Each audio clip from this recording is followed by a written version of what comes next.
Hello everyone, this is Shahin Bishwas and today we are going to discuss a lecture on modernism. দেখো আজকে আমি যে ক্লাসটা তোমাদের দিচ্ছি এটা হচ্ছে মডার্নিজমের উপর, কিন্তু মডার্নিজম বোঝার আগে কিছু জিনিস বুঝতে হবে। সবার আগে যে তোমরা যদি ব্রিটিশ লিটারেরি পিরিয়ডসগুলোকে একটু দেখো, লিটারেরি এজেসগুলোকে একটু দেখো, তাহলে দেখবে অ্যাংলো স্যাক্সন থেকে যদি শুরু করো শেষটা হবে দেখবে মডার্নিজম দিয়ে এবং পোস্ট মডার্ন পিরিয়ড দিয়ে। যে মডার্ন পিরিয়ড দেখা যাচ্ছে তোমরা দেখবে যে হিস্ট্রি অফ ইংলিশ লিটারেচার বইগুলো পড়ে যে 1900 থেকে 1945 সাল পর্যন্ত হচ্ছে মডার্ন পিরিয়ড এবং 1945 থেকে প্রেজেন্ট টাইম পর্যন্ত হচ্ছে পোস্ট মডার্ন পিরিয়ড। এবার এই পুরো লিটারেচারটা যে মডার্ন এবং পোস্ট মডার্ন, এই পুরো লিটারেচারটা হচ্ছে দেখো 1900 সাল থেকে শুরু হচ্ছে, বুঝতে পারলে? এই যে 1900 থেকে বর্তমান সাল পর্যন্ত বা এই 20th সেঞ্চুরি যে লিটারেচার 1900 সাল থেকে যেটা শুরু হচ্ছে, মনে রাখবে 1900 থেকে 2000 সাল পর্যন্ত কি বলা হবে? 20th century. ওকে, সো প্রথমত আমি 20th সেঞ্চুরি লিটারেচার নিয়ে কিছু কথা বলবো, মানে ওর মধ্যে মডার্ন এবং পোস্ট মডার্ন দুটোই পড়ছে। তারপরে আমি আগে মডার্নিজমের ক্লাসগুলো দেব। দেখো এই 20th সেঞ্চুরি লিটারেচারে কিছু খুব গুরুত্বপূর্ণ ঘটনা যেগুলো ঘটেছিল, major events of 20th century literature. আমি যখন 20th সেঞ্চুরি লিটারেচার বলবো তখন কিন্তু মডার্ন এবং পোস্ট মডার্ন এই দুটোই কিন্তু একটা পিরিয়ড। ব্রিটিশ হিস্ট্রিতে মডার্নিজম একটা পিরিয়ড, পোস্ট মডার্নিজম একটা পিরিয়ড। ওকে, এই দুটো পিরিয়ডই হচ্ছে 20th সেঞ্চুরি লিটারেচারের মধ্যে পড়ছে, মানে বিংশ শতাব্দীর সাহিত্য। এবং এই বিংশ শতাব্দীর সাহিত্যে মডার্নিজমকে বুঝতে গেলে বা পোস্ট মডার্নিজমকে বুঝতে গেলে সবার আগে তোমাকে বুঝতে হবে যে কি কি ঘটনা এখানে ঘটেছিল এই 20th সেঞ্চুরিতে। চলো শুরু করা যাক। দেখো আমি বলবো, প্রথমে পয়েন্ট করবে তোমরা major events of 20th century literature. মনে রাখবে সবার আগে যে সব থেকে বড় যে ঘটনা দুটি ঘটেছিল সেটা হচ্ছে ওয়ার্ল্ড ওয়ার 1 আর সেকেন্ড হচ্ছে ওয়ার্ল্ড ওয়ার 2, এটা মাথায় রাখবে। তারপরে হচ্ছে কি দেখেছি আমরা আরো, যে the British empire began to fall apart, APART, যে ব্রিটিশ সাম্রাজ্য কিন্তু আস্তে আস্তে তার কলোনিগুলো হারিয়ে ফেলছিল এবং দে ওয়ার লুজিং দেয়ার পাওয়ার। বুঝতে পারলে যে 1930 সালের দিকে প্রায় ব্রিটিশরা সারা পৃথিবীকে যে শোষণটা করেছিল আস্তে আস্তে তাদের কলোনি তারা তুলে নিতে বাধ্য হচ্ছে। যেমন ইন্ডিয়া থেকে তো তুলে নিয়েছিল হচ্ছে 1947-এ। বুঝতে পারলে? তাহলে তিনটে ঘটনা দেখছি, ওয়ার্ল্ড ওয়ার 1, ওয়ার্ল্ড ওয়ার 2, 3 নম্বর হচ্ছে the British empire began to fall apart. আচ্ছা, 4 নম্বর ঘটনা আমরা যদি দেখি এখান থেকে, যে কাউন্টার কালচার 20th সেঞ্চুরিতে একটা খুব বড় কালচার। কাউন্টার কালচার মানে একটা এক্সিস্টেড কালচারকে অপোজ করা, মানে যে কালচারটা রয়ে গেছে বা আছে সেটাকে চ্যালেঞ্জ করা। বুঝতে পারলে? যেমন ধরো কাউন্টার কালচার বলতে কি বোঝায়, যে কালচারটা মানুষের চোখে খুব স্ট্যান্ডার্ড সেটাই হচ্ছে কাউন্টার কালচার। এই ব্রিটিশ সাহিত্যে মানে 20th সেঞ্চুরি লিটারেচারে এই টেন্ডেন্সি খুব উঠেছিল মানুষের, যে কোনো কিছুকে যে তুমি কেন একটা কালচারকে, তুমি কেন একটা জিনিসকে স্ট্যান্ডার্ড বলছো, হ্যাঁ, কেন তুমি একটা ক্লাসিক সঙ্গে কেন তুমি স্ট্যান্ডার্ড সং বলছো এবং কেন কোনো ডিজে সংকে তুমি স্ট্যান্ডার্ড সং বলছো না। এটা হচ্ছে কাউন্টার কালচার, যে কিনা আমাদের যেটা ট্র্যাডিশনাল যে নলেজ সেটাকে কোয়েশ্চেন করা। ওকে, আরও একটা ঘটনা আমরা দেখেছি holocaust, HOLOCAUST। Holocaust mainly post মডার্নিজমে খুব দেখবো আমরা। হলোকাস্ট হচ্ছে যে হিটলার তার নাজি পার্টি দিয়ে, জানো হিটলার হ্যাড একটা party which was Nazi party, NAZI। এই যে নাজি পার্টির মাধ্যমে আমরা কি দেখেছি, Hitler actually killed each and every Jews of German. জার্মানিতে সমস্ত জিউসদের, ইহুদিদের উনি হত্যা করেছিলেন, JEWS। ওকে, এই যে প্রায় 60 লক্ষ ইহুদি তিনি খুন করেছিলেন, এই পুরো ব্যাপারটাকে বলা হয় হলোকাস্ট। ঠিক আছে, তাছাড়াও আমরা দেখেছি আরো নেক্সট পয়েন্ট কি দেখছি, যে migrant experience and multiculturalism is a very important aspect in 20th century literature. যে আস্তে আস্তে দেখছি মানুষজন প্রচুর জন নিজের দেশ থেকে অন্য দেশে যাচ্ছে, এগুলো আমরা দেখতে পাচ্ছি। এবং একই দেশে প্রচুর কালচার থাকছে, সেই জন্য মাল্টিকালচারালিজম। ওকে, এই পয়েন্টসগুলো মাথায় রাখবি, এই মেজর ইভেন্টসগুলো ঘটেছিল 20th সেঞ্চুরি লিটারেচারে। চলো এবার আমি আসবো মডার্নিজম। এবার আমি ক্লাসটা দেবো হচ্ছে তোমাদের মডার্নিজমের উপরে। দেখো এই মডার্নিজম যদি তোমরা না শেখো তাহলে কিন্তু এই পড়াশোনার কিন্তু সাহিত্য পড়ার কিন্তু কোনো মানে হয় না। স্পেশালি দেখবে যারা কল্যাণ ইউনিভার্সিটি গ্র্যাজুয়েশনের 3rd ইয়ার মানে 5th সেম, তোমাদের সিলেবাসে দেখবে দুটো পেপার আছে, একটা হচ্ছে মডার্ন পেপার মানে পোস্ট, একটা হচ্ছে মডার্ন পেপার, একটা হচ্ছে পোস্ট মডার্ন পেপার। ঠিক আছে, যে পোস্ট ওয়ার বা প্রি ওয়ার বলে দেবে পেপারটার নাম আছে। তার মানে কি, একটা হচ্ছে মডার্ন পেপার, একটা হচ্ছে পোস্ট মডার্ন পেপার। এবার কি হচ্ছে, তুমি যদি এটা না শিখে ডিরেক্ট তুমি কবিতা গল্পগুলো পড়া শুরু করো তাহলে কিন্তু কোনো মানে হয় না। এই মডার্নিজম এবং পোস্ট মডার্নিজমকে তোমাকে শিখতেই হবে এর টেক্সটগুলো পড়ার আগে। তাই ব্যাকগ্রাউন্ডটা আমাদের খুব স্ট্রং থাকা চাই।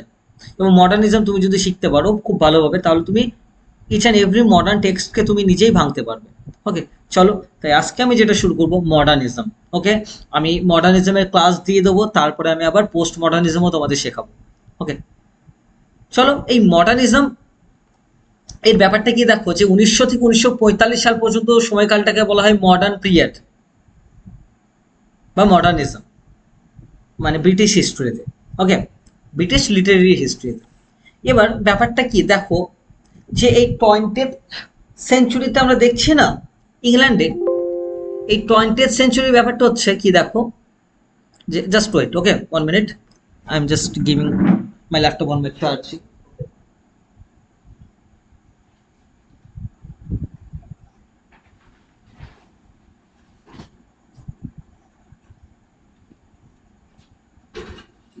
Just wait 1 minute.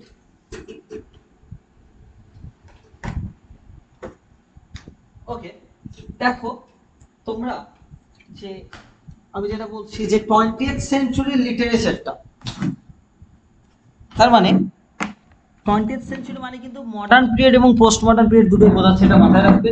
1900 থেকে 1945 সাল হচ্ছে মডার্ন পিরিয়ড। আমি এবং এই মডার্ন পিরিয়ড নিয়ে কথা বলবো, মডার্নিজম। এই যে 20th সেঞ্চুরি লিটারেচার মানে রিয়ালিটিটা হচ্ছে কি রিয়ালিটি বলতো, ভেঙে যাওয়া রিয়ালিটি। ক্লাস কিন্তু শুরু হয়ে গেছে মডার্নিজমের উপর। যে 20th সেঞ্চুরি রিয়ালিটিটা কি, ভেঙে যাওয়ার রিয়ালিটি। এই কি ভাঙে বলতো, যদি বিংশ শতাব্দীর দিকে আমরা তাকাই, এই 20th সেঞ্চুরি থেকে আমাদের ঘর ভাঙে, আমাদের স্বপ্ন ভাঙে, আমাদের সম্পর্ক ভাঙে, আমাদের মন ভাঙে। এবং চারিদিকে যদি দেখা যায়, কেন বলছি শোনো, কারণ এই World War I, which is the biggest cause of everything, which is the background of modernism, World War I, এই যে প্রথম বিশ্বযুদ্ধ যখন হলো, মানুষের মধ্যে কিন্তু একটা, মানুষ আশাহীন হয়ে গেল। মাথায় রাখবে, মানুষ কিন্তু আশাহীন হয়ে গেল, কারণ হঠাৎ করে মানুষের সবার জীবনের যে স্বপ্ন, সেই স্বপ্ন বলে আর কিছু থাকলো না। উইদিন সাম মোমেন্টস সমস্ত স্বপ্ন কিন্তু হারিয়ে যাচ্ছে। এবং বলা যাচ্ছে যে এই 1918 সালের দিকে যখন ফার্স্ট World War I শেষ হয়, সেভাবে কোনো যুবককে খুঁজে পাওয়া যাচ্ছে না। কেন? সবাই যুদ্ধে গিয়ে কেউ মারা গেছে, আর না হলে কারো হাত পা নেই। বুঝতে পারলে? তাহলে এই যে এফেক্টটা পড়ছে মডার্নিজমের কারণে, World War I এর কারণে, মানুষ কিন্তু এটাকে এক্সট্রিম পর্যায়ে দেখছে। দেখো মানে এটাই কিন্তু মডার্নিজমের বিগেস্ট কজ। যে তাহলে রিয়ালিটিটা কিসের রিয়ালিটি? হঠাৎ করে কালকে তুমি ভাবছিলে যে আমার জীবনটাকে এত সুন্দর করে সাজাবো, জীবনে সেটেল হয়ে যাব, হঠাৎ করে World War I শুরু হয়ে গেল, চারিদিকে শুধু এক্সট্রিম পর্যায়ে শুধু আগুন দেখতে পাবে, রক্ত দেখতে পাবে, এবং চারিদিকে তাকালে তুমি শুধু মৃত্যু পদক্কা দেখতে পাবে। সেই জায়গাতে দাঁড়িয়ে এই রিয়ালিটিটা কেমন হবে? অবভিয়াসলি সেই রিয়ালিটি হবে ঘর ভাঙার রিয়ালিটি। সেই রিয়ালিটি হচ্ছে স্বপ্ন ভাঙার রিয়ালিটি, মন ভাঙার রিয়ালিটি। কি ভাঙে? মন ভাঙে, সম্পর্ক ভাঙে, এবং চারদিকে তাকালে তুমি মৃত্যু পদক্কাকে দেখতে পাবে 20th সেঞ্চুরি লিটারেচারে। বুঝতে পারছো আশা করি। তো এই যে রিয়ালিটিটা, 20th সেঞ্চুরি রিয়ালিটি, এটা আমরা দেখতে পাচ্ছি যে কিভাবে একটা ফ্র্যাগমেন্টেড হয়ে যাচ্ছে, মানুষজন সব ছড়িয়ে ছিটিয়ে পড়েছে। Fragmentation is there. ফ্র্যাগমেন্টেশন মানে সমস্ত কিছু ছড়িয়ে গেছে, আর কিছু এক জায়গায় নেই, সব কিছু ভেঙে গেছে আজকে 20th সেঞ্চুরিতে। এবার এটা বুঝতে গেলে আমি একটু বেসিক জায়গা থেকে ক্লিয়ারটা শুরু করবো ক্লাসটা। দেখো, ব্যাপারটা হচ্ছে যে আমাদের যদি আদিম যুগের দিকে তাকাও, আমাদের আদিম যুগে সেন্টারটা কি ছিল বলো দেখি। আমাদের আদিম যুগে সেন্টারে ছিল কিন্তু নেচার, প্রকৃতি, এবং প্রকৃতিই কিন্তু সব ছিল। এই এটাকে বলা হয় নেচার সেন্ট্রিক সোসাইটি বা নেচার সেন্ট্রিক বলতে পারো। কিন্তু মিডিভাল যুগে যদি আমরা আসি, তাহলে দেখব যে সেন্টারে ছিল কিন্তু গড, মানে তখন কিন্তু সমাজ গড সেন্ট্রিক বা থিওসেন্ট্রিক বলা হয় এটাকে, THEOCENTRIC, থিওসেন্ট্রিক। আর যদি আমরা মডার্ন যুগে আসি, মডার্ন যুগে কিন্তু সেন্টারে আসলো এই গড থেকে হিউম্যান বিং। এই হিউম্যান বিং যখন সেন্টারে আসলো, সেটাকে বলা হচ্ছে anthropocentric, ANTHROPON, anthropocentric, POCENTRIC, sorry, ANTHROPOCENTRIC, anthropocentric. তাহলে অ্যাকচুয়ালি তুমি যদি দেখো এই হিস্টোরিক্যাল পিরিয়ডসগুলো, এই যে আমরা পুরো পৃথিবীটাকে তিনটে হিস্টোরিক্যাল পিরিয়ডসে ভাগ করতে পারি, এটা বুঝতে নিতে হবে তোমাদের আগে। আমি কিন্তু একদম বেসিক জায়গা থেকে, আদিম যুগ থেকে মডার্নিজমে ধীরে ধীরে আসবো, কোথা থেকে উৎপত্তি হচ্ছে দেখো। এটা যে হিস্ট্রিক্যাল মানে basically historically we can divide the world into three periods. তিনটে যুগে ভাগ করতে পারে পৃথিবীটাকে। একটা হচ্ছে অ্যানশিয়েন্ট পিরিয়ড, যেটা হচ্ছে কি, যেটার সময়কাল হচ্ছে 7th সেঞ্চুরি পর্যন্ত, মানে মানুষজন কিন্তু ততদিন জেসাস ক্রাইস্টকে অ্যাকসেপ্ট করেনি। নেচার হচ্ছে মানুষের কাছে সব, বুঝতে পারলে। এবং তারপরে আমরা যে যুগটা দেখবো মিডিভাল এজ। মিডিভাল এজ হচ্ছে 7th সেঞ্চুরি থেকে 15th সেঞ্চুরি পর্যন্ত, মানে এই টাইমটাতে আমরা দেখছি গড কিন্তু সেন্টারে আছে। যেমন লেখকরা যখন লিখছে সব গডকে নিয়ে লিখছে, দেখবে চসারকে বলো বা আরো প্রচুর রাইটার্স, মানে এই যে চসার বলো বা এজ অফ রিভাইভালের যে রাইটার্স গুলো বা 15th সেঞ্চুরি সমস্ত রাইটার্সরা, তারা যাই লিখবে না কেন সেন্টারে গড আছে। কিন্তু এই 15th সেঞ্চুরির পরে আবার একটা নতুন যুগ আমরা দেখলাম, যে যুগটা হচ্ছে মডার্ন পিরিয়ড, বুঝতে পারলে। এই মডার্ন পিরিয়ডটা কত, 15th সেঞ্চুরি থেকে বেসিক আজকের প্রেজেন্ট টাইম পর্যন্ত, বুঝতে পারলে। তাহলে হিস্টোরিক্যালি আমরা পুরো পৃথিবীটাকে অ্যানশিয়েন্ট, মিডিভাল এবং মডার্ন পিরিয়ডে ভাগ করতে পারি। এই যে মডার্ন পিরিয়ড বলছি না, এই মডার্ন পিরিয়ড এবং তোমাদের যে মডার্নিজম পড়াচ্ছে এটা কিন্তু আলাদা। এই মডার্ন পিরিয়ডটা হচ্ছে একটা ঐতিহাসিক সময়কাল, আর তোমাদের মডার্নিজমটা হচ্ছে একটা কালচারাল মুভমেন্ট, বুঝতে পারলে। সেটা হচ্ছে ইংল্যান্ডে, যেটা 1900 থেকে 1945 সাল পর্যন্ত ছিল। তাহলে এই যে পুরো পৃথিবীর ভাগটা আমরা দেখছি, যে একটা টাইমে দেখছি নেচার সেন্ট্রিক ছিল অ্যানশিয়েন্ট যুগে, মিডিভাল যুগে দেখছি আমরা থিওসেন্ট্রিক, মানে গড যখন সেন্টারে থাকে, এবং মডার্ন যুগে আমরা দেখছি না, হিউম্যান বিংকে সেন্টারে রাখা হচ্ছে অ্যানথ্রোপোসেন্ট্রিক। দেখো, গডকে কেন সেন্টার থেকে সরিয়ে দেওয়া হয়েছিল জানো? কারণ হচ্ছে মানুষজন, পোপ, স্পেশালি ক্রিশ্চিয়ান ওয়ার্ল্ডের কথা বলছি আমি, পোপসদের দ্বারা প্রচণ্ডভাবে অত্যাচারিত ছিল। যে ক্যাথলিক পোপসরা বলতো যে তোমরা যত পাপই করো না কেন, আমাদেরকে টাকা দাও, আমি তোমাদের সার্টিফিকেট দিয়ে দেবো, তোমরা ইউ উইল গেট হেভেন। তো এই ধরনের যে শোষণগুলো, এগুলোর থেকে মুক্তি পাওয়ার জন্য মানুষজন ভাবলো গডকে যদি আমরা সেন্টারে রাখি, গড যদি সেন্টারে থাকে, এই ধর্ম নিয়ে প্রচুর ব্যবসা চলবে। তাই মানুষকে সেন্টারে আনা হলো, এবং যেদিন থেকে মানুষ সেন্টারে এসছে তখন থেকে সেই পিরিয়ডটা শুরু হয়েছে মডার্ন পিরিয়ড, যেটা হচ্ছে 15th সেঞ্চুরি থেকে বলতে পারো, বা রেনেসাঁ পিরিয়ড থেকে শুরু হচ্ছে আজ পর্যন্ত। এটা হচ্ছে হিস্ট্রিক্যাল টাইম পিরিয়ড। ওকে, কিন্তু মনে রাখবে এই অ্যানথ্রোপোসেন্ট্রিক মানে মানুষ যখন সেন্টারে থাকে, এই মানুষ যখন সেন্টারে থাকে তখন কিন্তু দুটো জিনিস হতে পারে। কি? এক নম্বর হচ্ছে সোসাইটি বা হিউম্যান সিভিলাইজেশন কেমন হতে পারে? এক নম্বর হচ্ছে ফাউল স্টেইন হতে পারে সিভিলাইজেশনটা, FOULSTAIN, ফাউল স্টেইন। মানে মানুষজন ভাববে যে আমি সর্বে সর্বা, আমার বাইরে আর কিছু নেই। এটা যে সমাজ ভাববে, যে সভ্যতা ভাববে, সেই সভ্যতা হচ্ছে ফাউল স্টেইন সভ্যতা। আর যারা ভাববে, যে হিউম্যানরা ভাববে যে আমাদের লিমিটেশন আছে, বা আমরা আনলিমিটেড, মানে আমরাই যে সর্বশক্তিমান, আমি সর্বে সর্বা, এটা নই, এটা যারা ভাববে তারা কিন্তু বলতে পারো এক ধরনের মনীষী, বা এই সিভিলাইজেশনটা হচ্ছে ন্যাশনালিস্টিক সিভিলাইজেশন। এবার এই যে সিভিলাইজেশন, যে তোমরা কি মনে হয় যে অ্যান্থ্রোপোসেন্ট্রিক সিভিলাইজেশন, আজকের যুগে যে মডার্ন যুগে যে সিভিলাইজেশন আমরা দেখছি, তাহলে মডার্ন যুগে সিভিলাইজেশন কেমন? অ্যান্থ্রোপোসেন্ট্রিক। কিন্তু অ্যান্থ্রোপোসেন্ট্রিক মানে কি? মানুষজন সেন্টার যখন থাকে। এবার এই টাইমে বললাম সমাজ কিন্তু ফাউল স্টেইন হতে পারে। ফাউল স্টেইন মানে কি? মানুষ ভাববে আমি সর্বে সর্বা। এখন কি ইউরোপ ভাবছে না এটা? একটু ইউরোপের দিকে, গোটা ইউরোপের দিকে তাকিয়ে দেখো তো। ইউরোপ কিন্তু এটাই ভাবছে যে আমার উপরে আর কিছু নেই, আমি কিন্তু সর্বে সর্বা, এটাই কিন্তু ভাবছে।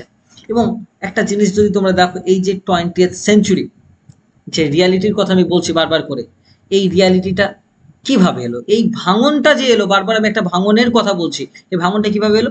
চাহিদা থেকে ভাঙন এসছে, মাথায় রাখবে সবার আগে। আগে সোসাইটি কেমন ছিল মনে করে দেখো, অ্যাগ্রারিয়ান, AGRA, অ্যাগ্রারিয়ান, AGRIDIN, অ্যাগ্রিডিয়ান।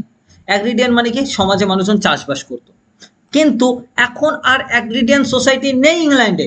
কেন বলো দেখি? ইংল্যান্ডে একটা ঘটনা ঘটেছিল জানো তো, যার কারণে পুরো সমাজ চেঞ্জ হয়ে গিয়েছিল, সেটা হচ্ছে ইন্ডাস্ট্রিয়াল রেভলিউশন। এর ফলে মানুষের কি বলতো, অ্যাগ্রিডিয়ান সোসাইটি থেকে তো ক্যাপিটালিস্টিক সোসাইটিতে পরিণত হয় ইংল্যান্ড। বুঝতে পারলে? চাহিদা থেকে কি বলতো, তাহলে এই যখনই এগ্রিডিয়ান সোসাইটি থেকে ক্যাপিটালিস্টিক সোসাইটি হলো, সুতরাং কি বলতো, মানুষের মধ্যে একটা চাহিদা সৃষ্টি হলো কন্টিনিউ। এখন মানুষজন কিন্তু দেখবে এই চাষবাসের থেকে এই ব্যবসা বাণিজ্য বা পুঁজিবাদীদের এইসব টেন্ডেন্সি মানুষের বেশি। বুঝতে পারলে? এবং মনে রাখবে, অ্যাগ্রেডিয়ান সোশ্যাল স্ট্রাকচার থেকে যখন ক্যাপিটালিস্টিক সোশ্যাল স্ট্রাকচার হবে না, সেখানে সবকিছুই কমার্শিয়াল হয়ে যাবে। তো আমরা এই 20th সেঞ্চুরিতে দেখছি ব্রিটিশ ইংল্যান্ডে যে সমস্ত কিছু আস্তে আস্তে মানে কমার্শিয়ালিস্টিক হয়ে যাচ্ছে। এবং এই কমার্শিয়ালিস্টিক হয়ে যাচ্ছে মানে সমস্ত কিছু ব্যবসায়িক হয়ে যাচ্ছে আস্তে আস্তে। সুতরাং এই রিয়ালিটিটা তৈরি করছে কারা? ক্যাপিটালিস্টরা, যারা পুঁজিবাদী। আমরা কি দেখছি 20th সেঞ্চুরিতে? দেখছি মা একটা বাড়িতে থাকে, ছেলে আলাদা বাড়িতে থাকে। বুঝতে পারলে?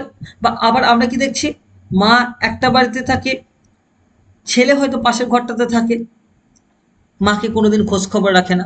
বা আমরা কি দেখছি, ছেলে বড় হচ্ছে, অন্য দেশে চলে যাচ্ছে সেটেল হতে বা অন্য জায়গায়, মাকে কোনোদিনও খোঁজও নেয় না।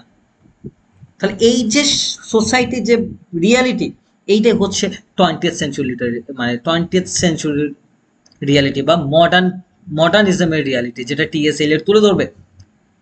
তাহলে আমরা এই জিনিসগুলো কিন্তু দেখতে পাচ্ছি। তাহলে কিভাবে এই ভাঙনের রিয়ালিটি আসলে দেখতে পেলে? যার পিছনে সব থেকে বড় দায় কিন্তু ইন্ডাস্ট্রিয়াল রেভলিউশন, তারপর World War I, এবং এই সব কিছুর ফাঁকে যারা সব থেকে বেশি সুযোগটা নিয়েছে তারা হচ্ছে ক্যাপিটালিস্ট, সমাজের পুঁজিবাদী শ্রেণী। মনে রাখবে, সমাজের পুঁজিবাদী শ্রেণী কিন্তু সবসময় আমাদের ভাগ্য নির্ধারণ করে দেয়।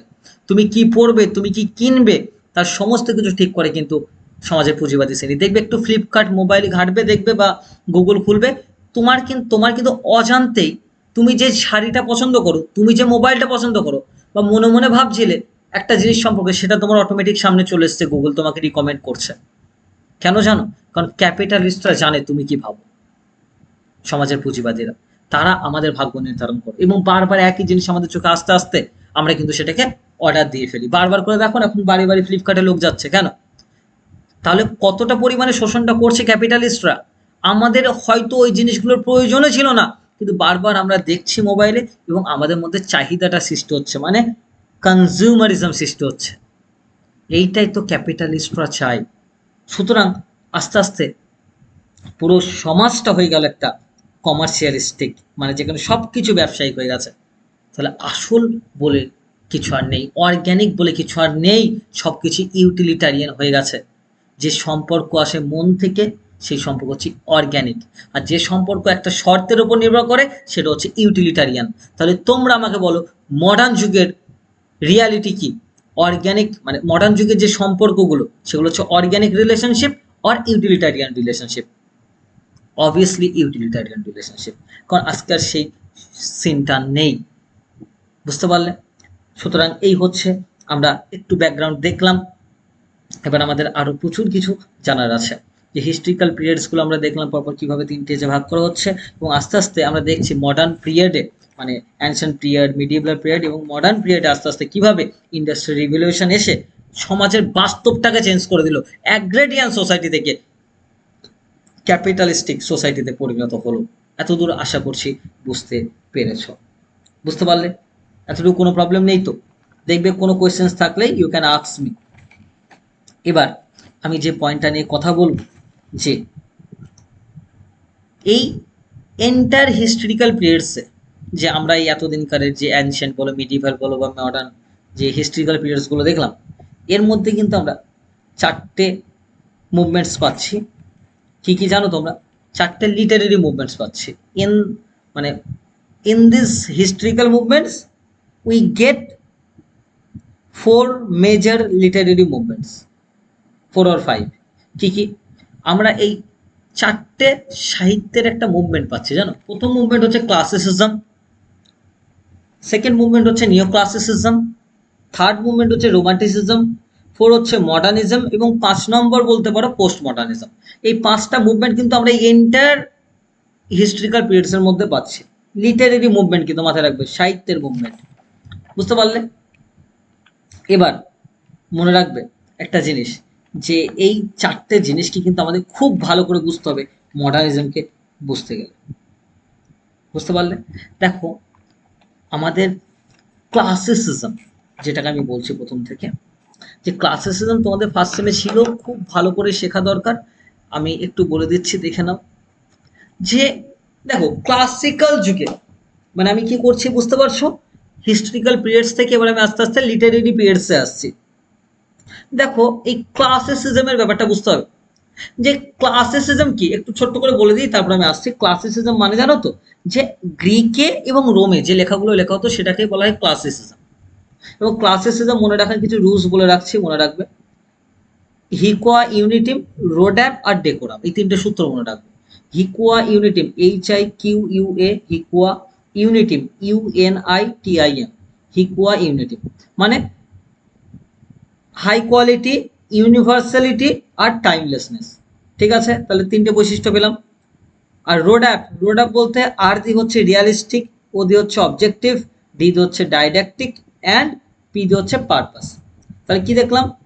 এই চারটে, আর এবং এদিকে ওপরের তিনটে, মোট 7টা বৈশিষ্ট্য কিন্তু আমরা ক্লাসিসিজমে পাচ্ছি। এবং ডেকোরাম 8 নম্বর। ঠিক আছে, তাই হিকুয়া ইউনিটিম, এই সূত্র একটা বললাম কৌশল। হিকুয়া হাই কোয়ালিটি, ইউনিটিম ইউনিভার্সালিটি আর টাইমলেসনেস। ঠিক আছে, ক্লাসিসিজমের এগুলো মেন বৈশিষ্ট্য কিছু বললাম। জানো তো, যে একটা ক্লাসিক্যাল টেক্সট হতে গেলে সেটার খুব হাই কোয়ালিটি থাকতে হবে, আবার সেটার ইউনিভার্সাল অ্যাপিল থাকতে হবে সবার কাছে। টাইমলেসনেস মানে সময়ের সঙ্গে সঙ্গে তার গুরুত্ব কমে যাবে না। রিয়ালিস্টিক মানে সেটা একদম বাস্তব হতে হবে। অবজেক্টিভ মানে লেখক অবজেক্টিভলি পুরো ব্যাপারটাকে দেখবে, ইমোশনাল হয়ে যাবে না। ডাইরেক্টিভ মানে সেটার মধ্যে একটা নীতি থাকবে পুরো গল্পটার মধ্যে, যেমন ইডিপাস দ্য কিং। এবং পারপাস, উদ্দেশ্য থাকবে। এবং ডেকোরাম, ডেকোরাম মানে কি একটা balance between content and form থাকবে। কিন্তু এই পুরো ব্যাপারটারই উল্টো হচ্ছে মডার্নিজম, একটু পরে গিয়ে বলবো তোমাদের আমি। কিন্তু এবার যেটা বলছিলাম, যে সব থেকে ইম্পর্টেন্ট, যে ক্লাসিক্যালরা অ্যাকর্ডিং টু ক্লাসিসিস্ট, এই ক্লাসিসিস্টরা কি করছে দেখো ভালো করে বুঝো। তো উপরে 7টা বৈশিষ্ট্য বলে দিলাম, ওটা ওই কটা থাকলেই, যদি থাকে সব কটা, তবেই তুমি বুঝবে যে কোনো টেক্সট ক্লাসিক বা ক্লাসিক নয়। ওকে, তো চলো, এবার ব্যাপার হচ্ছে যে এই নেচারকে দেখা নিয়ে হচ্ছে মেন ব্যাপার, যে how do you look at nature, বা how do you look nature, তুমি কিভাবে প্রকৃতিকে দেখো, কিভাবে আস্তে আস্তে আমি মডার্নিজম আসবো দেখো। ঠিক আছে, যে আমরা কি দেখলাম, হিস্ট্রিক্যাল পিরিয়ডস দেখেছি, তার মধ্যে আবার 4টে লিটারেরি মুভমেন্টস দেখেছি। এবং সেই লিটারেরি মুভমেন্টসের মধ্যে প্রথম লিটারেরি মুভমেন্ট ক্লাসিসিজমটা কি বলছে প্রকৃতিকে নিয়ে দেখো। দেখো, ক্লাসিসিস্টরা বলছে যে প্রকৃতিকে কিভাবে দেখবে, হাউ টু লুক নেচার। ওরা বলছে আমরা প্রকৃতিকে দেখবো মানে প্রকৃতির বাস্তবটা দেখবো, তাই তো? বলছে আমরা কি করব, আমরা যখন লিখবো আমরা আর কিছুই করব না, উই উইল কি করব, to hold the mirror up to nature.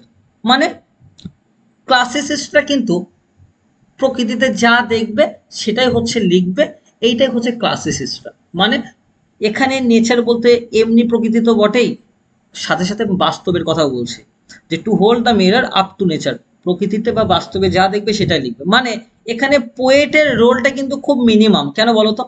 কারণ পোয়েটের এখানে নিজের কিছু করার নেই, পোয়েট যা দেখছে তাই লিখবে। বুঝতে পারলে? ক্লাসিসিস্টরা এটাই বলছে, ব্যাকওয়ার্ড ইন্টু ক্লাসিসিজম, যে সমাজের রিয়ালিটি এটাই, বা প্রকৃতিকে দেখবো কিভাবে, যে আমি সমাজে আমি সামনে যা দেখতে পাচ্ছি আমি সেটা আমার লেখার মধ্যে তুলে ধরবো, to hold the mirror up to nature. বুঝতে পারলে?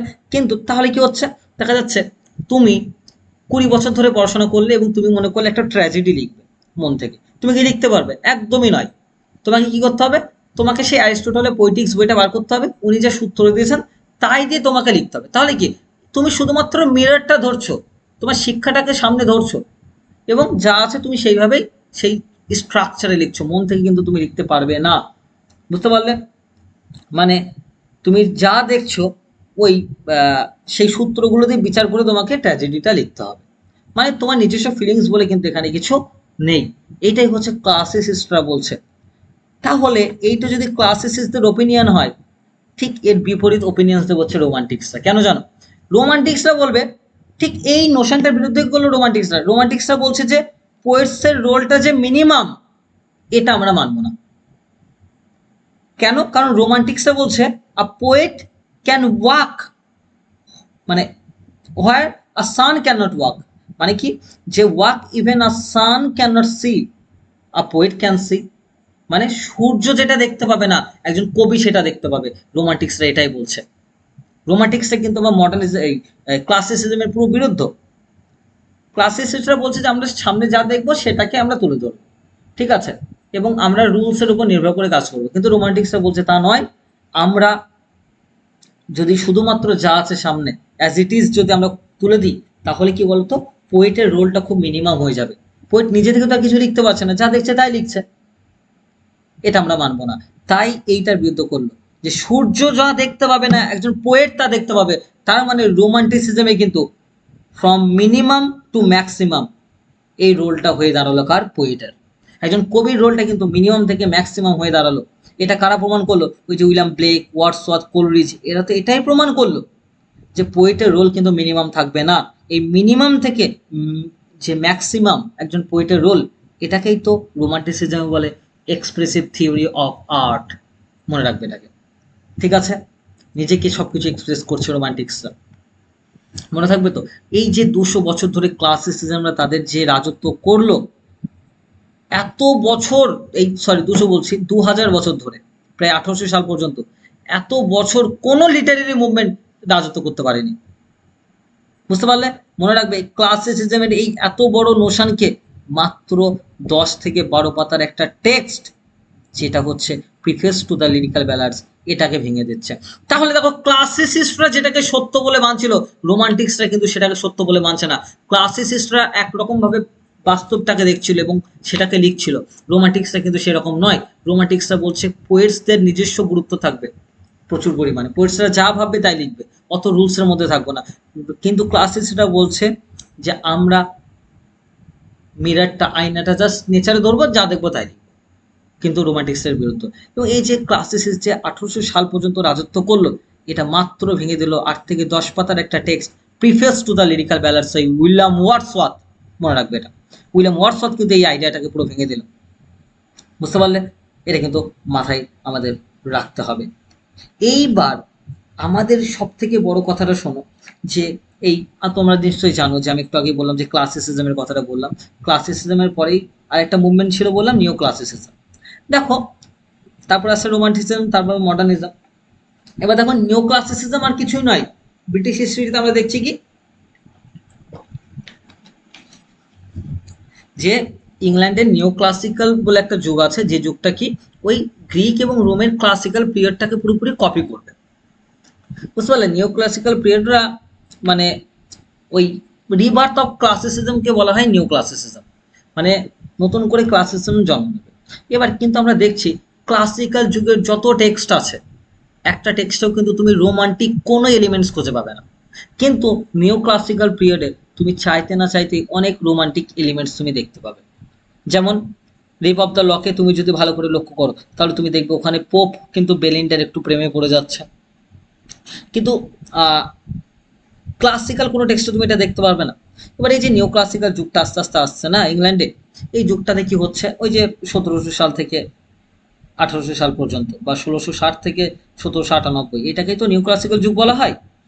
এই যে যুগটা, এই যুগটাতে আমরা দেখছি মানুষজন আস্তে আস্তে কি ভাবছে জানো তো, যে এত রুলস রেগুলেশন আর ভালো লাগছে না, বুঝতে পারলে, তারা এবার অন্য কিছু করতে চাইছে, বুঝতে পারলে।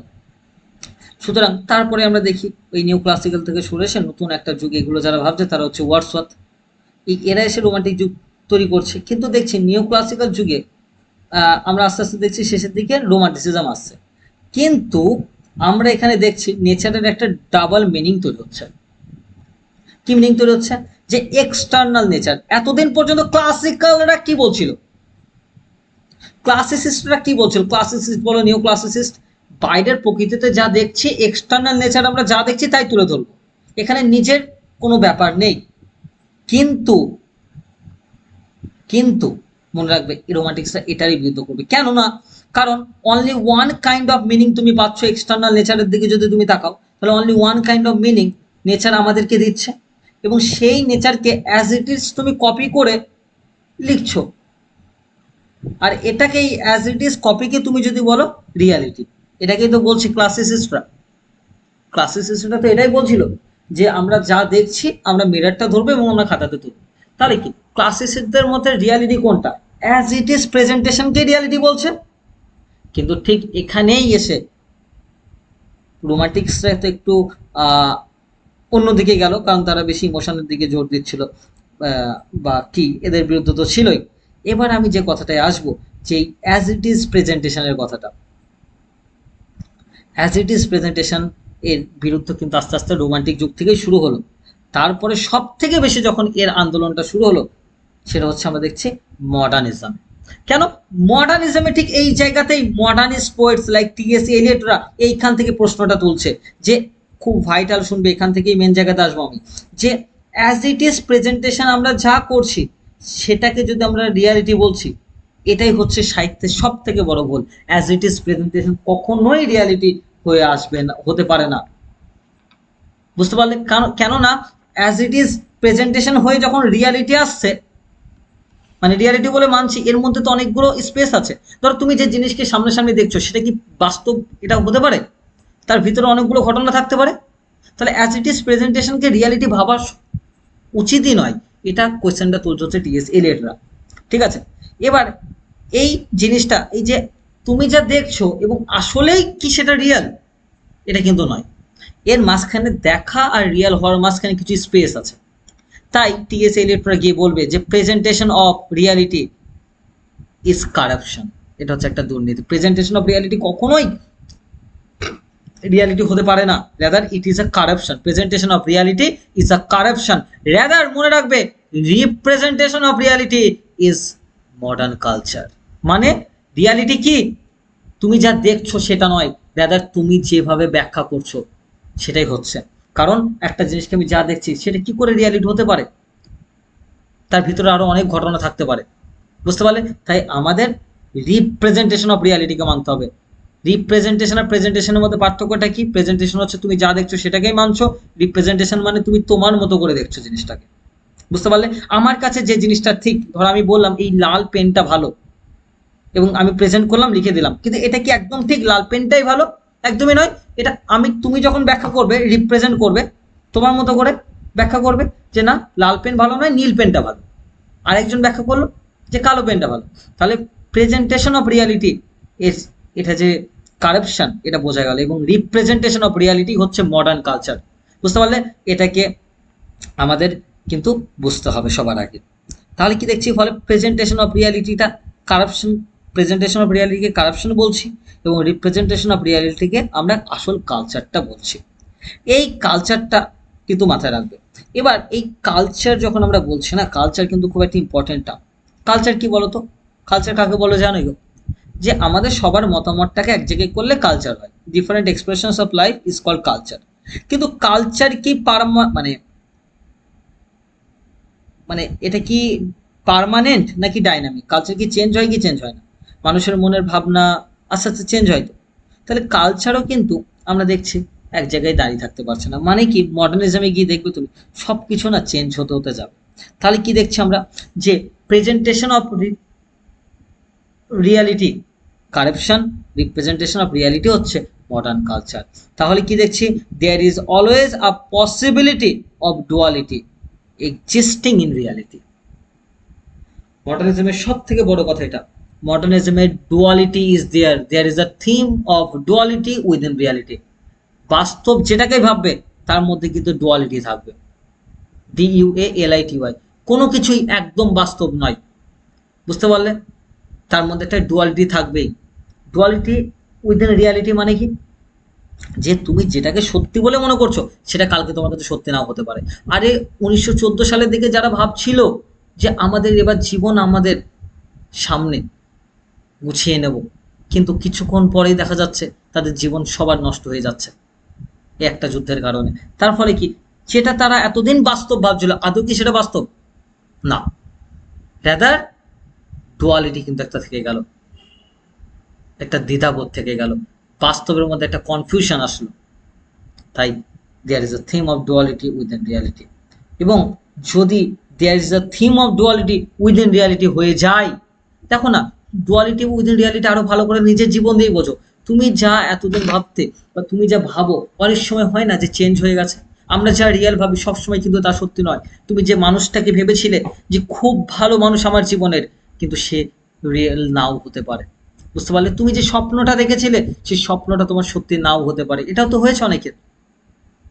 তাহলে কি, এবং দেখো না, আমি কিছুদিন আগে দেখছিলাম একজন খুব ভালো একজন এডুকেটেড লোক, সে কি করেছে, একটা চায়ের দোকান করেছে, হাইলি কোয়ালিফাইড ম্যান। তাহলে কি, তার কাছে যেটা এতদিন সত্যি বলে মনে হয়েছিল যে সে জীবনে একটা কিছু করবে, কিন্তু সে করতে পারেনি, তাহলে রিয়ালিটির মধ্যে ডুয়ালিটি আসলো কি আসলো না, এটা দেখো ভালো করে একবার।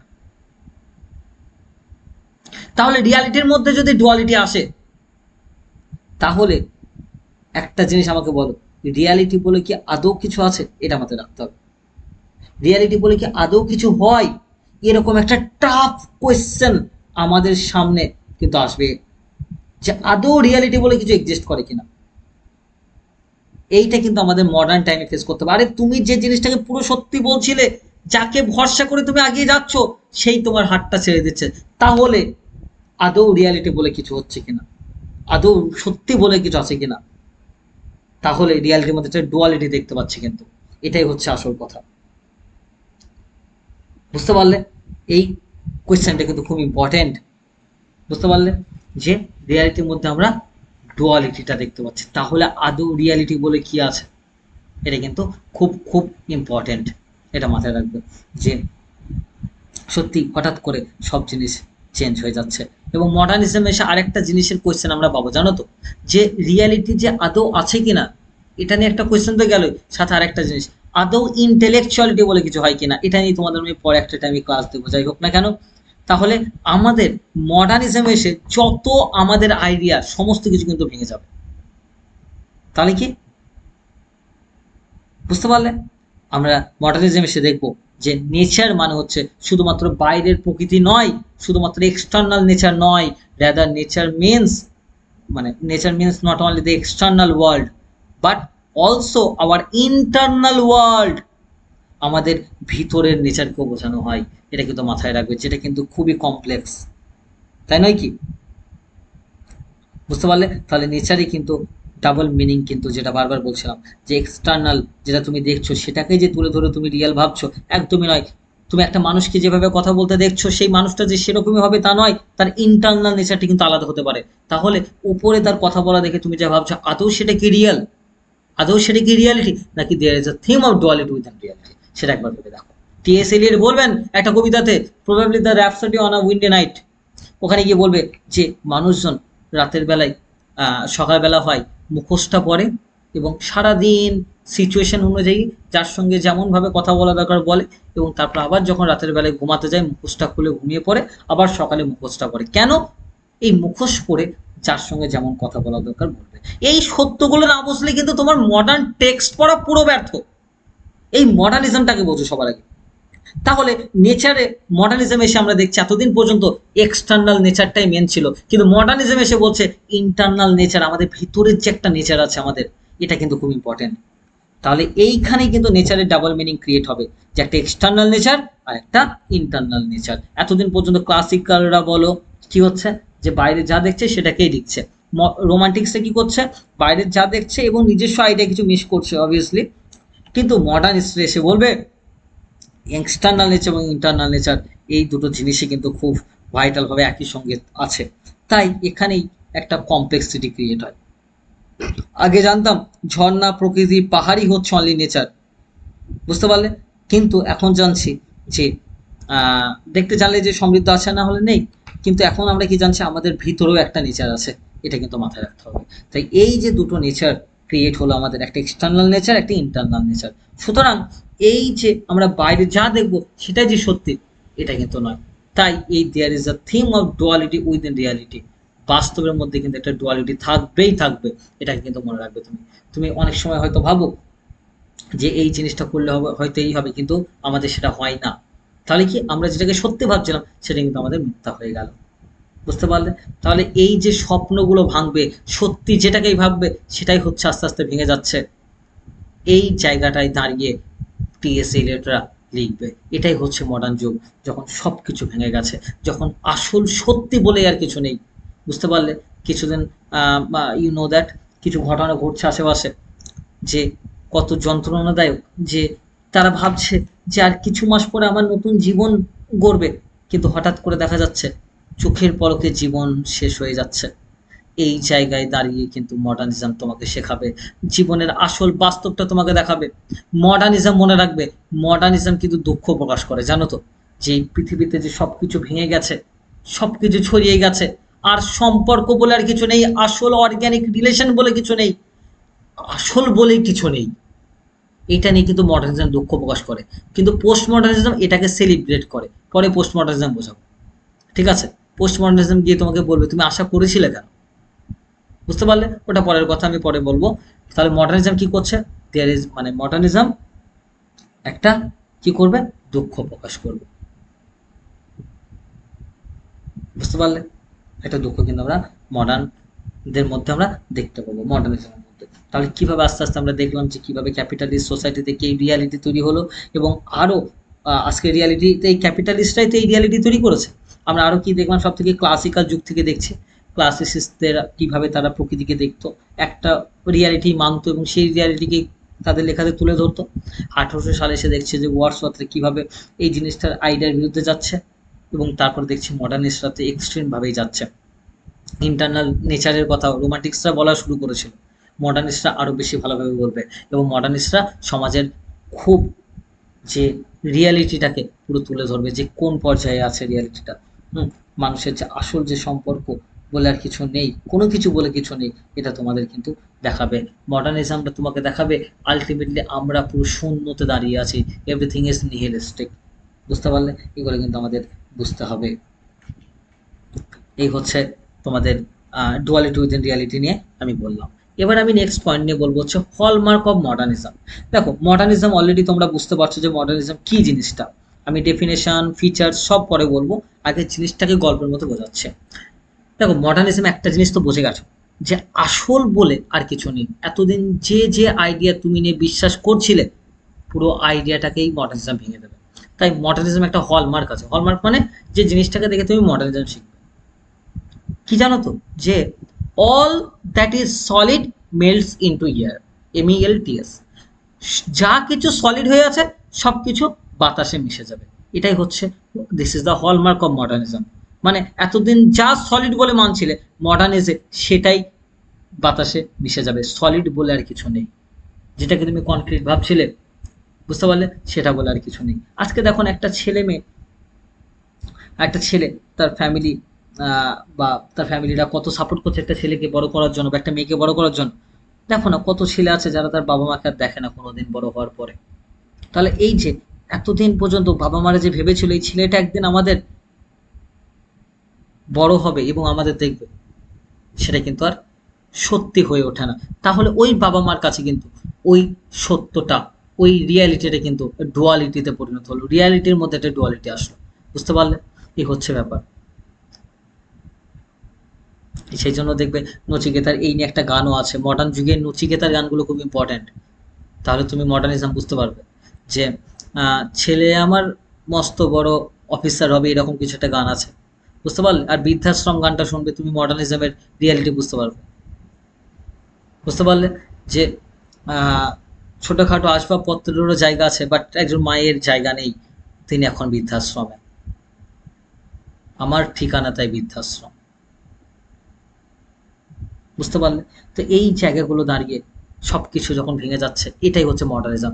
মডার্নিজম তোমাকে ওই ভাঙা জায়গাগুলো দেখাবে, তোমাকে একদম পুরো সত্যিটা তোমার চোখের সামনে আঙুল দিয়ে দেখাবে। ঠিক আছে? রোমান্টিক্সটা কি ছিল? রোমান্টিক্স হচ্ছে তারা খুব ইমাজিনারি ছিল, খুব কল্পনা ভিত্তিক ছিল, তারা নিজের প্রতি জোর অবশ্যই দিয়েছিল, কিন্তু তারা পুরো প্রকৃতি নিয়ে লিখেছিল। তাদের লেখার মধ্যে তুমি কোনো এলিয়েনেশন দেখতে পাবে না, একাকিত্ব বোধ। মডার্নিজমের মেন থিম হচ্ছে এলিয়েনেশন, একাকিত্ব বোধ সব জায়গায় তুমি দেখতে পাবে। বুঝতে পারলে? এবং এই যে all that is solid melts into air, যা কিছু সলিড সব কিছু ভেঙে দেবে modernism. Modernism A to Z তোমার জীবনের সমস্ত আইডিয়াকে ভেঙে দেবে। তাহলে এই all that is solid melts into air, এর মধ্যে আমরা কি কি জিনিস পাচ্ছি বলতো? এই কথাটার মধ্যে একটা ডাউট পাচ্ছি না, সন্দেহ। তার মানে যা কিছু সলিড সেটাই যদি মিশে যায়, সেটাই যদি কিছু না থাকে, তাহলে কি এর মধ্যে একটা ডাউট আছে, আনসার্টেনিটি আছে, অনিশ্চয়তা আছে, একটা রিস্ক আছে, এইগুলোই তো আছে আমরা, তাই তো দেখতে পাচ্ছি। বুঝতে পারলে? তাই মডার্নিজম কিন্তু একটা কালচারাল ইনস্টিটিউশন, যার মধ্যে রিপ্রেজেন্টেশন অফ রিয়ালিটি কিন্তু দেখানো হবে। তারপরে এক্সপ্লোরেশন অফ আওয়ার সাইকোলজি, আমাদের সাইকোলজির ভিতরে কি হচ্ছে সেটা দেখানো হবে। তাই মডার্নিজম মনে রাখবে, নিজের সাইকোলজি, সেলফকে সব থেকে বেশি গুরুত্ব দেওয়া হচ্ছে, নিজের মনের ভেতরে কি হচ্ছে সব থেকে বেশি গুরুত্ব দেওয়া হচ্ছে। বুঝতে পারলে? সাইকোলজি কিন্তু খুব ইম্পর্টেন্ট। তাই তোমরা হার্ট অফ ডার্কনেস যদি পড়ো, তোমরা দেখতে পাবে, বা তোমরা T.S. এলিয়টের পোয়েমসগুলো যখন পড়বে, দেখতে পারবে এই জিনিসগুলোকে। বুঝতে পারলে? আশা করছি হলমার্ক অফ মডার্নিজমও বোঝা গেছে। এবার তোমাদের আমি মডার্ন পিরিয়ড এবং মডার্নিজম নিয়ে বোঝাবো। দেখো, মডার্ন পিরিয়ড হচ্ছে ওই যে বললাম হিস্টোরিক্যাল পিরিয়ড, আর মডার্নিজম হচ্ছে একটা কালচারাল পিরিয়ড। বোঝা গেল? মডার্ন পিরিয়ড হচ্ছে রেনেসা বা 15th সেঞ্চুরি থেকে বর্তমান সময়কাল। মডার্নিজম হচ্ছে 1900 থেকে 1945 সাল পর্যন্ত। বুঝতে পারলে? তাহলে কি মডার্ন পিরিয়ড হচ্ছে period in history refers to a specific time period in Europe. Specific time period full stop দেবে, তারপর লিখবে in Europe the modern period is started from the Renaissance and continues till the Second World War। এটা হচ্ছে, বা till the present time, এটা হচ্ছে modern period. আর মডার্নিজমটা কি? Modernism হচ্ছে, মনে রাখবে, মডার্নিজম হচ্ছে it refers to a specific cultural movement in the field of art and culture in Europe. তাই তো, full stop. It extend from the last two decades of the 19th century, মানে 1880 সালের দিকে শুরু হয়, বা 20th সেঞ্চুরি থেকে বললেও হবে। And rises to its peak in the 1920s, এবং একদম পিকে পৌঁছেছিল, মানে চরম পর্যায়ে পৌঁছেছিল 1920 সালের দিকে। অ্যান্ড উইদার্স অ্যাওয়ে, এবং শেষ হয়ে গিয়েছিল কবে? Around the second world war, দ্বিতীয় বিশ্বযুদ্ধের সময়। এটা কিন্তু মনে রাখবে। ওকে? তাই মডার্ন পিরিয়ড, পোস্ট এবং মডার্নিজম, এই দুটো জিনিস কিন্তু তোমাদের আমি একটু বোঝালাম। বুঝতে পারলে? এই হচ্ছে ব্যাপার। এবার আমি তোমাদের কিছু কথা বলবো যে মডার্ন পিরিয়ডে, এই মডার্ন পিরিয়ডে কিছু কালচারাল এবং সোশ্যাল এবং হিস্টোরিক্যাল ইভেন্টস কিন্তু ঘটেছিল। ঠিক আছে? যেমন ধরো মডার্ন পিরিয়ডে কি ঘটছে? World War I ঘটছে, তাই তো, 1904 সালে, 14 থেকে 18 সাল পর্যন্ত। আমরা আরো কি দেখছি? হিউজ চেঞ্জেস ইন ইন্ডাস্ট্রি, ইন্ডাস্ট্রিতে বিশাল চেঞ্জ হচ্ছে মডার্ন পিরিয়ডের সময়। এবং টেকনোলজি, এটারও বিশাল ডেভেলপমেন্ট দেখতে পাচ্ছি আমরা। তারপরে আমরা আরো কি দেখছি? যে the rise in power, the rise in power and influence of international corporations, যে এই ইন্টারন্যাশনাল কর্পোরেশনের একটা বিশাল পাওয়ার ক্রিয়েট হচ্ছে ব্যবসার জন্য। বুঝতে পারলে? তারপরে কি দেখছি? ইন্টার কানেক্টনেস অ্যাক্রস দ্য গ্লোব, সারা পৃথিবীতে একটা কানেকশন তৈরি হচ্ছে। তারপর আমরা আরো কি দেখছি? দ্য ওয়েস্টার্নাইজেশন, মানে সবকিছুকে একটা ওয়েস্টার্নাইজ করার ব্যাপারটা উঠছে। একটু ওয়েট করা যাচ্ছে।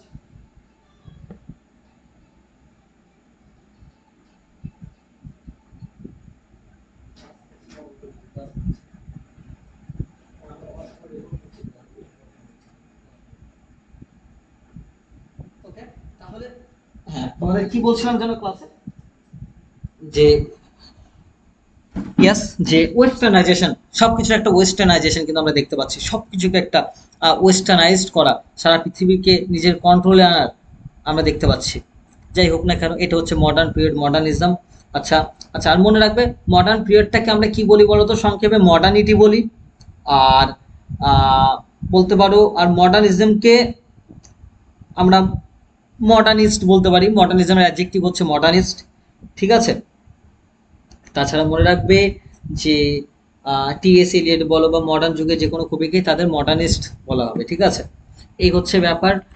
আহ, তাছাড়া আর পার্থক্য সেভাবে নেই, ক্লিয়ার হয়েছে আশা করি তোমাদের মডার্ন পিরিয়ড এবং মডার্নিজমের মধ্যে।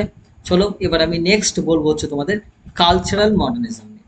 দেখো কালচারাল মডার্নিজম নিয়ে খুব অল্পই বলা, যে কালচারাল মডার্নিজমটা কি বলতো, একটু আগে যেটা বোঝাচ্ছিলাম হলমার্ক অফ মডার্নিজম, যে cultural modernism is an experience in which, এটা হচ্ছে এমন একটা অভিজ্ঞতা যে where we see all that is solid melts into air, সব কিছু যা কিছু সব কিছুকে সলিড বলে মনে করবে, সব কিছুই কিন্তু তোমাদের বাতাসে মিশে যাবে, মানে সব কিছু কিন্তু নষ্ট হয়ে যাবে। এই ব্যাপারটাকেই বলা হচ্ছে কালচারাল মডার্নিজম বা মডার্নিজম, এক কথায় যেটা বলছিলাম এতক্ষণ পর্যন্ত। এবং এই লাইনটার মধ্যে কিন্তু আমরা ডাউট, আনসার্টেনিটি, তারপরে কন্টিনিউয়াল চেঞ্জ, এটাও কিন্তু আমরা দেখতে পাচ্ছি। দেখো সবকিছু যেটা সলিড সেটাই যদি একটু পরে গিয়ে বাতাসে মিশে যায়, মানে যেটা সলিড সেটা আর থাকবে না, তার মানে কি কন্টিনিউয়াল চেঞ্জ বলে একটা জিনিস থাকছে, তাই নয় কি? এগুলোকে আমরা দেখতে পাচ্ছি। তো এই হচ্ছে আমাদের মডার্নিজমের একটা বেসিক ক্লাস, কিভাবে মডার্নিজম আস্তে আস্তে ক্রিয়েট হলো, এবং এই মডার্ন যুগের রিয়ালিটি কিন্তু খুব এলিয়েনেটেড এবং খুব মারাত্মক রিয়ালিটি, ফ্র্যাগমেন্টেড রিয়ালিটি।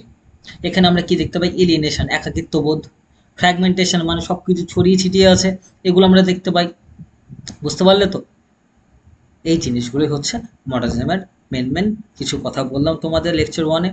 আমি তোমাদের অবভিয়াসলি আবার আরও কিছু বলবো, অবভিয়াসলি মডার্নিজম ডেফিনেশন, তারপরে কিছু বৈশিষ্ট্য আমি লিখিয়ে দেবো তোমাদের, ওকে।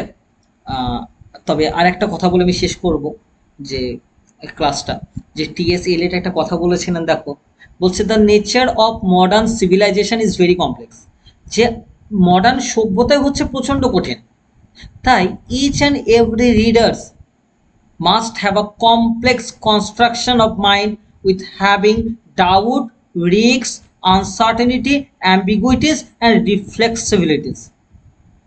reflexivities। বুঝতে পারলে?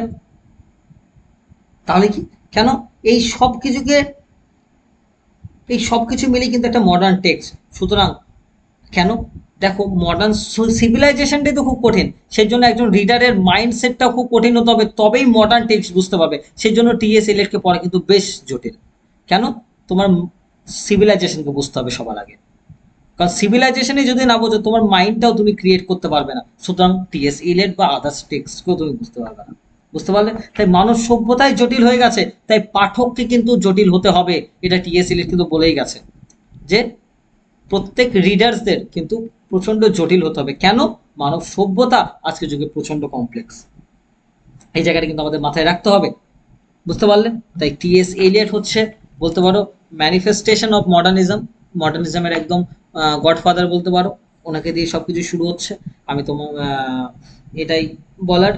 তাছাড়া মোটামুটি হ্যাঁ একটা কথা বলবো, মডার্ন যুগে মনে রাখবে টেক্সট হচ্ছে, মানে সরি, রিডার্স হচ্ছে কিন্তু সব থেকে বেশি গুরুত্বপূর্ণ, ঠিক আছে। এই রিডার্সরা কিন্তু খুবই গুরুত্বপূর্ণ, পাঠকরা যা ভাববে, পাঠকরা যেভাবে ব্যাখ্যা করবে সেটাই গুরুত্বপূর্ণ। এখন আর আগে যেমন কি ছিল, ক্লাসিক্যাল যুগে টেক্সট, লেখক খুব ইম্পর্টেন্ট, লেখক যেভাবে ব্যাখ্যা করছে তুমি সেভাবে করো, এখন আর সেরকম ব্যাপার না। মডার্নিজমে এসে দেখবে রিডার্সরা হচ্ছে সব থেকে ইম্পর্টেন্ট, তোমার নিজের মতো করে তুমি ব্যাখ্যা করো। বুঝতে পারলে? আবার দেখো এখানেও ইন্টারনাল নেচারের প্রতি বেশি জোর দিচ্ছে, আমি যা ভাববো তার উপরে আমি নিজের মতো করে ব্যাখ্যা করতেই পারি যে কোনো পাঠ্যকে যেমন ইচ্ছা। বুঝতে পারলেন? তো আমি নেক্সট ক্লাসে তোমাদের মডার্নিজমের কিছু মডার্নিজমের ডেফিনেশন, তারপরে বৈশিষ্ট্য এবং লিটারেরি মুভমেন্টস নিয়ে আমি আসবো, ওকে। তাহলেই হয়ে যাবে মডার্নিজমের বেসিক ক্লাসেস। তারপর আমরা পোস্ট মডার্নিজম নিয়ে শিখবো। বুঝতে পারলে? এবং এইগুলো পুরোপুরি অডিও দেবো তোমাদের, হ্যাঁ অডিও ক্লাসেস দেবো। তো চলো নেক্সট ক্লাস হবে মডার্নিজমের ডেফিনেশন, তারপর হচ্ছে ফিচার্স, এবং তারপরে লিটারেরি মুভমেন্টস কিছু হয়েছিল মডার্নিজমে, কোন কোন সাহিত্য উঠেছিল বা কোন কোন ধরনের কবিতা বা গল্প লেখা হতো সেই নিয়ে, okay. Thank you very much. পুরো ক্লাসটা তোমরা খাতায় নোট করবে, আশা করছি পুরোপুরি ক্লিয়ার হবে। Thank you.